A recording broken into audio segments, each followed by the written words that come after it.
खडी येथे राज्यमंत्री तथा पालकमंत्री माननीय मेघना दीदी साकोरे बोर्डीकर यांच्या वाढदिवसानिमित्त विद्यार्थ्यांना शालेय साहित्याचे वाटप आज दिनांक 10 एप्रिल रोजी राज्यमंत्री तथा पालकमंत्री माननीय मेघना दीदी साकोरे बोर्डीकर यांचा वाढदिवसानिमित्त पालम तालुक्यातील खडी येथील जिल्हा परिषद शाळा व अंगणवाडीतील विद्यार्थ्यांना शालेय साहित्य वाटप करण्यात आले। राज्यमंत्री तथा पालकमंत्री मेघना दीदी साकोरे बोर्डीकर यांच्या सूचनेनुसार वाढदिवस अतिशय साध्या पद्धतीने करावा या सूचनेचे पालन करून जिल्हा परिषद शाळा व अंगणवाडीतील विद्यार्थ्यांना शैक्षणिक साहित्य वाटप करण्यात आले। यावेळी जिल्हा परिषद खडी शाळेचे मुख्याध्यापक गोविंद बिलापट्टे,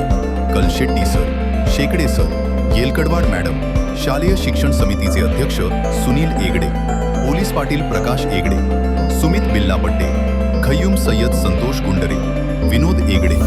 अंगणवाडी सेविका सौ शिवबाई फुलमंटे, सौ कमलाबाई चांबले, मदतनीस सौ निकिताताई गायकवाड यांच्यासह गावातील नागरिक मोठ्या प्रमाणात उपस्थित होते। या कार्यक्रमाचे आयोजन निवृत्ती सारोळे रेड्डी यांनी केले होते।